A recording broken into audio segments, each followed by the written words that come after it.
नमस्कार दोस्तों, मैं हूं जितेंद्र ठवर मलानी उर्फ टोनी। आप देख रहे हैं news TV. I am news TV channel head. आप जानते हैं पॉडकास्ट ऑन व्हील्स। अब तो 2-3 महीने हो गए तो बार बार न्यू नहीं बोल सकता हूं मैं इसको। पॉडकास्ट ऑन व्हील्स एक सेगमेंट हमने स्टार्ट किया हुआ है। एंड टोनीज लॉजिकल गपशप, लाइफ स्टोरी भी कवर करते हैं, पॉलिटिकल गपशप, बहुत किस्म की गपशप हम कवर करते हैं कार में बैठे बैठे। आज हमारी मेहमान हैं जिन निरुपमा पांडा। अब मुझे भी थोड़ी सी कंफ्यूजन हो रही थी कि जिन है क्या, इनसे ही पूछेंगे। तो शैल आई कॉल यू निरुपमा और कोई pet name something? You can call me Neeru. Neeru, Yes. अच्छा, मेरे लिए भी अच्छा है। मेरे फ्रेंड्स मुझे नीरू के नाम से हाँ, जानते तो Neeru, welcome to my show. This is podcast on wheels. Tell us your life story. आज का जो सेगमेंट है tell us your life story, जिसमें हम आपकी लाइफ स्टोरी जानना चाहेंगे। मुझे 100% श्योर है कि आपके जानने वाले, मैं चाहने वाले नहीं बोलूंगा, जानने वाले आपके, they must be eager to know who exactly the Neeru is. Personally कौन है ये नीरू, प्रोफेशनली तो आपको जानते होंगे। तो welcome to my show. Tell us your life story. Thank you so much, Twenty, for inviting me to your podcast. Your podcast on wheel. Actually, this is something different. Yeah. मतलब हम लोग studio के अंदर बहुत सारे podcast हमने किया है, लेकिन on wheels it is little different for me. Okay, so thank you so much. मेरे लाइफ के बारे में कहाँ से? I want to keep it simple. Yes. Camera work is simple, editing is simple, questions are simple, the entire show is simple. इसका tagline ही मैं रखता हूँ, let's keep it simple. तो चलिए आपकी शुरुआत करते हैं। आपकी पैदाइश कहाँ की है? पैदाइश मैं उड़ीसा की हूँ, उड़ीसा में पली बड़ी हूँ, वहीं से मेरा ग्रेजुएशन है। हाँ। जब मैं 23-24 साल की थी तब मैं उड़ीसा से दूर हुई हूँ, पढ़ाई के लिए चेन्नई गई, एमसीए किया, वहाँ पे मेरा पहला जॉब रहा, बहुत ब्यूटीफुल लाइफ रहा है। फिर वहाँ से मैं महाराष्ट्र आई 2011 में। 2011 में आप महाराष्ट्र में आए? यस। तो वहाँ पे मुझे एक आईटी कंपनी में मेरा करियर स्टार्ट हुआ था, लेकिन You have to be little louder। आपकी आवाज है ना बहुत छोटी आ रही है। छोटी आवाज है, आप लगते भी छोटे हो, आवाज भी बहुत छोटी है। ओके, ओके, मैं थोड़ा ट्राई करती हूँ जोर से बोलने के लिए, क्योंकि मैं बहुत ही ज्यादा सॉफ्ट स्पोकन रही हूँ। ठीक है। मम्मी पापा के ऊपर, हस्बैंड के ऊपर चिल्लाती है ना लेडीज, वैसे थोड़ा थोड़ा चिल्लाओ। हाँ। ओके, तो फिर वहां से मैं आई मुंबई में मैं हेक्सावेयर में आज सीनियर सॉफ्टवेयर इंजीनियर ज्वाइन की।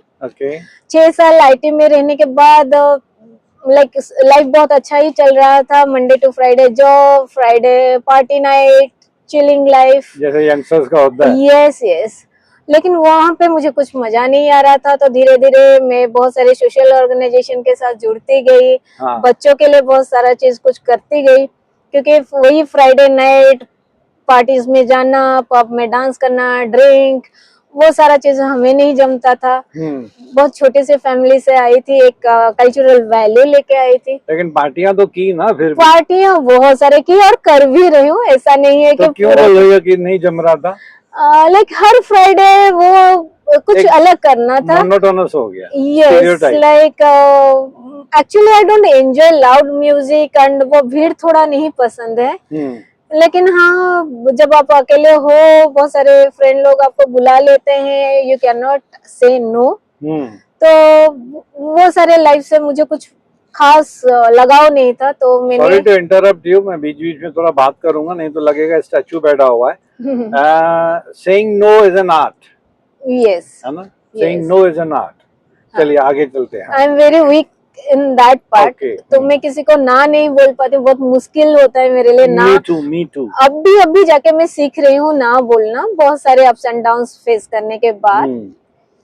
तो वही हुआ कि मैं धीरे धीरे सोशल ऑर्गेनाइजेशन से जुड़ती गई। सोशल ऑर्गेनाइजेशन मतलब एनजीओ काइंड ऑफ थिंग? हाँ, पहले मैं पाम केयर में बच्चे लोगों के लिए बहुत कुछ चीज स्टार्ट की, बहुत सारे। मेरा भी एनजीओ है। अच्छा, it's a big NGO, touchwood. Okay, तो बहुत सारे, जैसे पाम केयर के साथ जुड़ती गई, बहुत सारे कॉल्स आने लगे, जहाँ पे इंडिविजुअली मेरा इन्वॉल्वमेंट बहुत जरूरी था। उनके एजुकेशन के लिए, उनके जो मुझे लगा कि मैं जो पार्टीज में जो खर्चा कर रही हूँ वो मैं कुछ बच्चों के लिए कर दूं, उनके एजुकेशन के लिए, उनके पढ़ाई के लिए। तो I started sponsorship for, like I can not call it as sponsorship, I call it as scholarship. तो बहुत सारे गरीब बच्चों के एजुकेशन के लिए मैंने एक स्कॉलरशिप। जॉब कंटिन्यू चल रहा था? यस, तब तक जॉब कंटिन्यू चल रहा था। तो स्कॉलरशिप प्रोग्राम स्टार्ट कर दिया। लेकिन ऑर्गेनाइजेशन के साथ जुड़ने में मुझे एक चीज दिक्कत आई। उसके बाद लायंस में मैं जुड़ी, लेकिन वहाँ बहुत सारे उनके मीटिंग ईटिंग ये सारे चीज चलते थे, बहुत सारे रिपोर्टिंग। तो मुझे लगा कि नहीं, मैं वो मीटिंग ईटिंग और उनके हिसाब से नहीं सोशल एक्टिविटीज कर सकती हूँ, क्योंकि जब जरूरत होता है मुझे जाके डायरेक्ट इन्वॉल्वमेंट लेना होता है और मैं डायरेक्ट बच्चों के लिए कुछ कर देती हूँ। इट्स नॉट ओनली खाली बच्चों के लिए, बहुत सारे लाइक ओल्ड एज जो भी ऑर्गेनाइजेशन थे उनके लिए किया मैंने, बहुत सारे एनिमल्स के लिए किया, फ्यूनरल को मतलब थोड़ा सा। You are an animal lover? Yes, I'm not animal lover. I am a very kind person. I love human too, but human वो चीज नहीं मतलब देते हैं। Animals they are always grateful to you. तो आपकी चाहत पानी है किसी को तो एनिमल बनना पड़ेगा। ऐसा कुछ नहीं है, एनिमल बनना पड़ेगा। आप इंसान बन के भी हो। मुझे सबसे लगाव है, मैं सबसे प्यार करती हूँ, चाहे वो इंसान हो चाहे वो एनिमल हो। Good. That means basically you are an emotional person. I'm very emotional, very sensitive. Yes. Very sensitive, very emotional. Yes. रोती हो?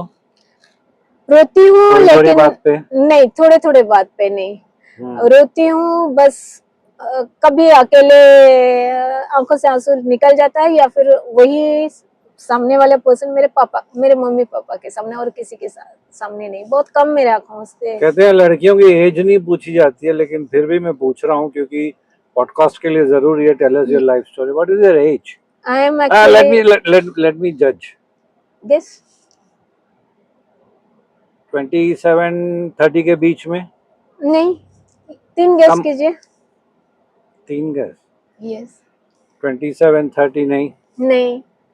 32 नहीं। 33-34 नहीं। तो क्या छोटी हो उससे भी? बड़े हैं आप। बड़ी हो? 20 इयर्स हो गया हम घर से निकले हुए, तो समझ जाइए जब हम 23-24 साल में घर से निकले थे। 23-24 साल में तुम घर से निकली, अभी 20 साल से घर से निकली हुई हो तुम। हाँ। तो 40 प्लस हो तुम? 42? Yes. 42? Yes. Seriously? I am 43 actually. क्या बात कर रही हो? Yes. तो लाइफ में फर्स्ट टाइम मेरी जजमेंट मार खा गई है। किस चक्की का आटा खाती है? हम आटा खाते ही नहीं है, रोटी बहुत कम खाते हैं, हम चावल पे जीते हैं। उस चक्की की एड्रेस और लोकेशन मुझे भी बता दो। दूसरी लेडीज भी पक्का मांगेगी मेरे से, मेरे एनजीओ की बहुत सारी लेडीज मांगेगी। लोग चावल को अवॉइड करते हैं। 43? यस। हम चावल क्या खाना खाती ही नहीं हो क्या? खाना खाते हैं, दवा के खाते हैं हम इतने सारे, लाइक ये हेरिडिटरी है ऐसे पतला पतला? हेरिडिटरी बोल सकते हैं, एक discipline life routine. Discipline life routine. Yes, like एक I am a spiritual person, और सबके लिए प्यार मोहब्बत रखते हैं, तो वही चीज शायद फेस पे रिफ्लेक्ट करता है। और बस महादेव की कृपा है। महादेव को मानती हो? बहुत ज्यादा। शिव शंकर भगवान? बहुत ज्यादा, उन्हीं के शरण में रहते हैं। अच्छा, तो अभी तो महाशिवरात्रि में बहुत एंजॉय किया होगा। आप है ना थोड़ा बालों को ये कर दीजिए, वो माइक्रोफोन को डिस्टर्ब करेंगे। हाँ, नाउ इज इट ओके? हाँ, क्योंकि वो फिर वो आवाज वैसे ही आपकी बहुत पतली है। हाँ जी। अच्छा, महादेव, हर हर महादेव। तो अभी 2 दिन पहले तो महाशिवरात्रि थी। जी, मेरा बड़ा पूजा रहता है। तो एंजॉय किया होगा आपने तो, बहुत रिलीजियस एंजॉयमेंट। बहुत ज्यादा सुकून होता है।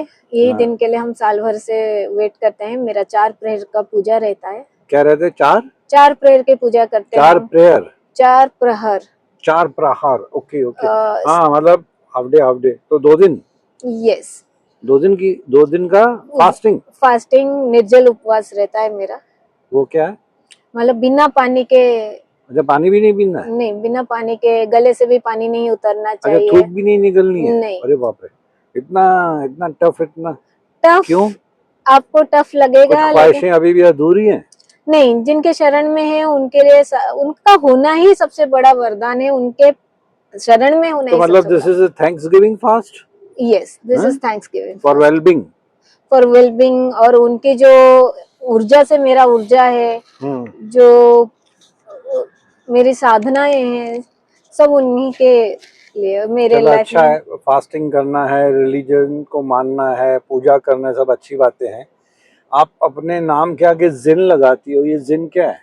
इस जुम्बा इंस्ट्रक्टर नेटवर्क, क्योंकि हम जुम्बा इंस्ट्रक्टर नेटवर्क। यस, अच्छा, तो जिन उसका पहले जब आपका रेफरेंस किसी ने मुझे दिया तो उसने मुझे बताया कि आप जिन को अपने पॉडकास्ट में बुलाइए, तो आई थॉट जिन शायद कोई कैथोलिक लड़की होगी। नहीं, मैं ओडिया ब्राह्मण हूँ। हाँ नहीं सर, हम ओडिया ब्राह्मण हैं। ओके, तो जिन मतलब जुम्बा इंस्ट्रक्टर नेटवर्क। यस, तो आप सब लोग ऐसे जिन लगाते हैं आगे? नहीं सब लोग नहीं लगाते, जितने कोई जुम्बा तो जैसे सिखाते हैं। डॉक्टर लगाते हैं आगे, सीए हाँ, जो लगाते लोग हैं, एडवोकेट लाइसेंस्ड, लगाते हैं। यस, जो लोग लाइसेंस्ड अच्छा, होते हैं, इंटरनेशनली लाइसेंस्ड होते हैं, ओके, तो उनके नाम गुड के गुड। आगे दिस इज लगता अ है। न्यूज़ टू मी, मैं पहली बार ऐसे सुन रहा हूँ। तो आप मतलब officially you can prefix yes, prefix I जिन। कैन मेरे पास लाइसेंस है, I can teach, I can take classes, Zumba. क्योंकि बहुत सारे लोगों का हेल्थ हमारे हाथों में होता है, तो वी आर प्रॉपरली आजकल जुम्बा ट्रेन्ड। तो बहुत ट्रेंडी हो गया कुछ सालों से। हाँ, आजकल कैसा हो गया, जो लोग, लॉकडाउन के बाद ज्यादा ही हो गया। हाँ, जो लोग डांसर है वो लोग जुम्बा क्लासेस खोल के बैठ जाते हैं, हाँ। And they don't go for proper licence, but it is not like that. Zumba is kind of आपका वर्कआउट है, आपकी एक्सरसाइज है, और I am internationally licensed for health coaching also, क्योंकि चलो, बहुत सारे। आपके प्रोफेशन के ऊपर एक अलग से एपिसोड है मेरा। Let us, sorry to interrupt you, let us come back to your life story. क्योंकि प्रोफेशन में आप ये Zumba and all this activities, मुझे पता है आपकी एक्टिविटीज बहुत ज्यादा है, किसी ने मुझे बताया था। आपका और मेरा एक कॉमन दोस्त है। हाँ हाँ, एक्चुअली हमारे तो कोरियोग्राफर के हिसाब से भी हाँ, लोग हमें जानते हैं। तो आपका लाइफ में एजुकेशन हो गई, जॉब हो गया, what about marriage? You are 43 now, you told me. Marriage अभी तक तो हम सिंगल ही हैं, अपना सिंगल लाइफ एंजॉय कर तो रहे हैं। ये 43 में सिंगल होने का रीजन?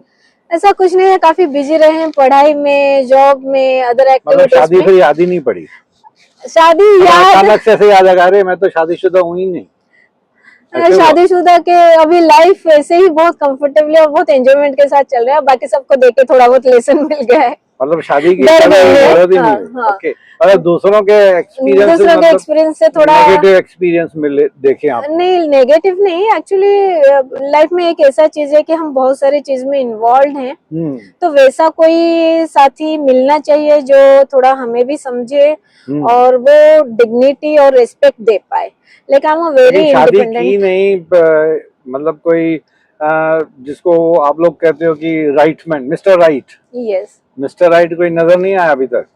फिलहाल मिला नहीं या फिलहाल कोशिश ही नहीं की? नहीं, फिलहाल हम बहुत ग्रुपिंग नहीं करते हैं, हाँ, तो ऐसा कोई मिला नहीं। मतलब in short, to cut down the शादी का सब्जेक्ट, आपकी इच्छा ही नहीं हुई अभी तक। अगर होती तो मैट्रिमोनियल कॉलम्स में, मम्मी पापा ने भी बोला नहीं शादी वादी करने के मम्मी लिए? पापा एक उम्र तक बोलते हैं, फिर उसके बाद जब देखते हैं कि बच्चा खुश है अपनी जिंदगी में, करना ही नहीं चाहता है। कुछ उसका गोल है, तो फिर वो और नहीं फोर्स करते। वो उन्होंने काफी आजादी दे के रखा है कि बेटा आपका डिसीजन, आप हमेशा आजाद हो अपने लाइफ का अच्छा, डिसीजन मतलब लेने पेरेंट्स के। काफी ब्रॉड माइंडेड है। पेरेंट्स काफी ब्रॉड माइंडेड पापा क्या है। करते